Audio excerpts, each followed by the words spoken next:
یہ کتاب لوح قلم جس کا آج آپ نے آخری سبق پڑھا، مرشد کریم سیدنا قلندر بابا اولیاء نے خاتم النبیین حضرت محمد رسول اللہ صلی اللہ علیہ وسلم کی تعمیل ارشاد میں لکھوائی۔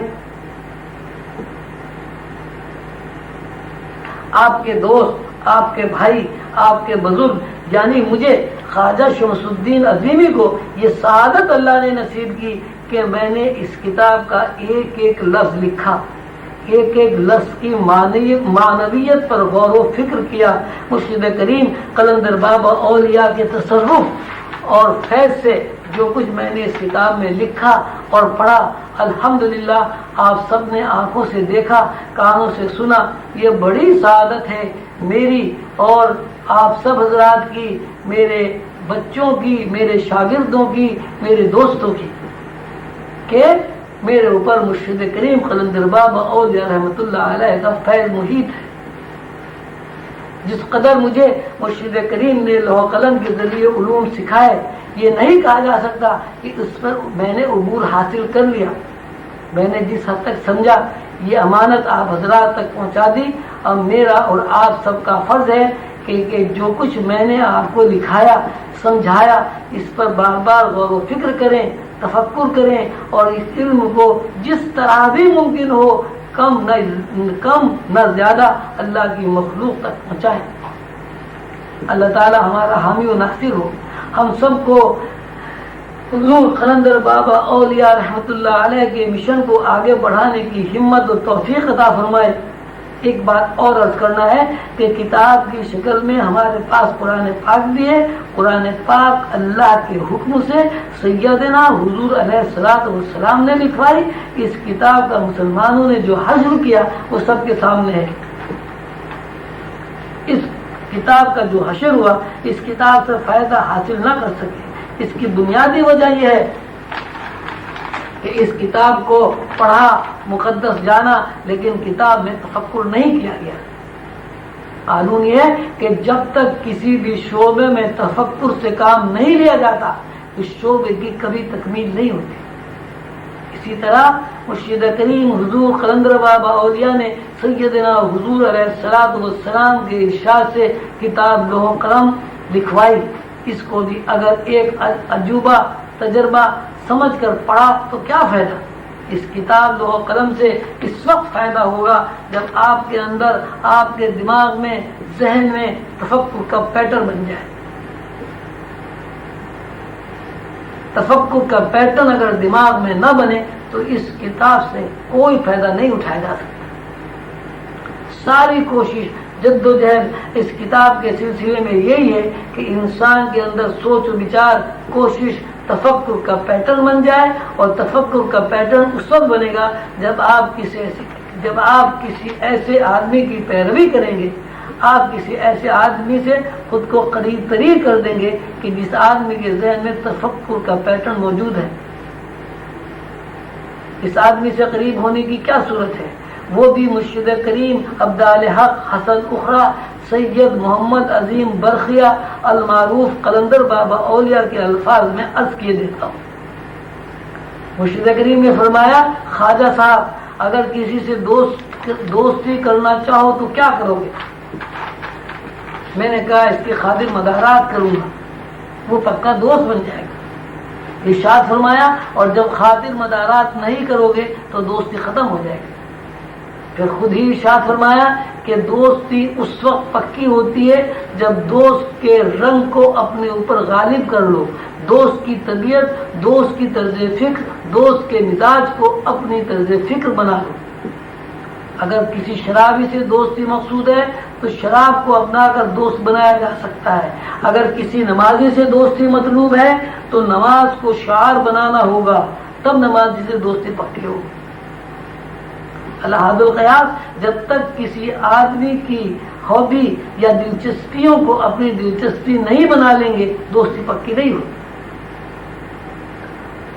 اب جب ہم حضور سیدنا علیہ الصلوۃ والسلام سے دوستی کرنا چاہتے ہیں تو ظاہر ہے ہمیں رسول اللہ صلی اللہ علیہ وسلم کی سیرت کا مطالعہ کرنا ہوگا۔ سیدنا حضور علیہ الصلوۃ والسلام کے اخلاق حسنہ دیکھنا ہوگا، اور یہ دیکھنا ہوگا کہ حضور علیہ الصلوۃ والسلام نے اللہ تعالیٰ کی دوستی کس طرح حاصل کی۔ سیدنا حضور علیہ الصلوۃ والسلام اور اللہ تعالیٰ کی دوستی کے ضمن میں پہلا مرحلہ تفکر ہے۔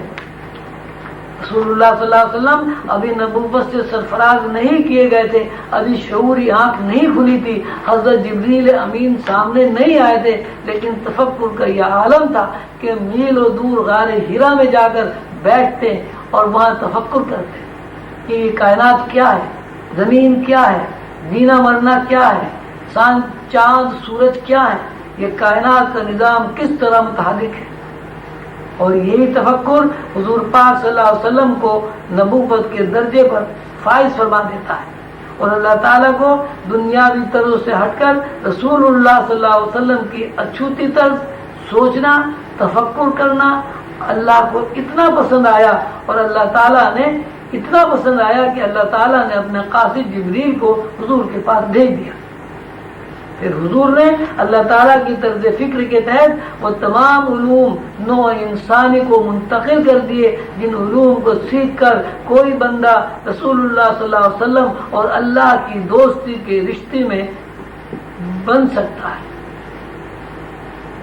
قلندر بابا اولیاء نے لوح قلم میں ایک جگہ ارشاد فرمایا، میں یہ کتاب سیدنا حضور علیہ الصلوۃ والسلام کے حکم سے لکھ رہا ہوں۔ ایک جگہ یہ فرمایا کہ اس کتاب کو اگر غور و فکر کے ساتھ پڑھا جائے اور اس کے معانی کو تلاش کیا جائے اور اس کے معانی کو تلاش کرنے میں جد و جہد اور کوشش کی جائے، تفکر کیا جائے، تو یقیناً اس بندے کے اوپر تمام علوم منکشف ہو جائیں گے جو اس کتاب لوح قلم میں بیان ہوئے ہیں۔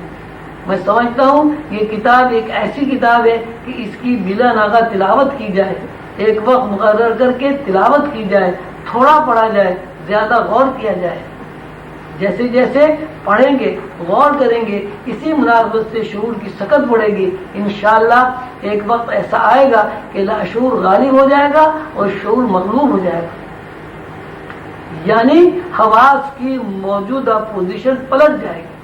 اس وقت صورتحال یہ کہ شعور غالب ہے، لاشعور مغلوب ہے۔ اس کتاب کو سمجھنے والا بندہ اس پوزیشن میں داخل ہو جاتا ہے کہ لاشعور غالب اور شعور مغلوب ہو جاتا ہے۔ اللہ تعالیٰ اس کتاب سے استفادہ کرنے کی ہمیں، ہماری نسل کو اور پوری نوع انسانی کو، خواتین کو، مرد حضرات کو توفیق عطا فرمائے، اور سیدنا حضور علیہ الصلوۃ والسلام کے اس فیض کو تمام عالم میں عام کر دے۔ کتاب لوح قلم کی تشریح ختم ہوئی، جس کے 111 لیکچر ہیں۔ یہ جو کچھ میں نے پڑھا اس کو محمد ارشد عظیمی نے قلم بند کیا اور اس کی فوٹو اسٹیٹ کرا کر تمام بھائیوں میں تقسیم کی گئی تاکہ کتاب ضائع نہ ہو جائے۔ اس کے بعد میں آپ حضرات سے اجازت چاہتا ہوں۔ اللہ تعالیٰ مجھے، آپ کو، سلسلہ عالیہ عظیمیہ کے تمام فرزندوں کو، بیٹیوں کو اور دوستوں کو اس کتاب سے فائدہ اٹھانے کی توفیق عطا فرمائے، اور ہمیں اس کتاب کے فیض سے اتنا معمور کر دے کہ قلندر بابا اولیاء رحمۃ اللہ علیہ کے ارشاد کے مطابق ہماری دوستی اللہ سے ہو جائے اور ہماری پوزیشن وہ ہو جائے اس کے بارے میں اللہ تعالیٰ نے فرمایا ہے، الا ان اولیاء اللہ لا خوف علیہم ولا هم یحزنون۔ اللہ کے دوستوں کو نہ خوف ہوتا ہے نہ غم ہوتا ہے۔ الا ان اولیاء اللہ لا خوف علیہم ولا هم یحزنون، اللہ کے دوستوں کو نہ خوف ہوتا ہے اور نہ غم ہوتا ہے۔ السلام علیکم ورحمۃ اللہ وبرکاتہ۔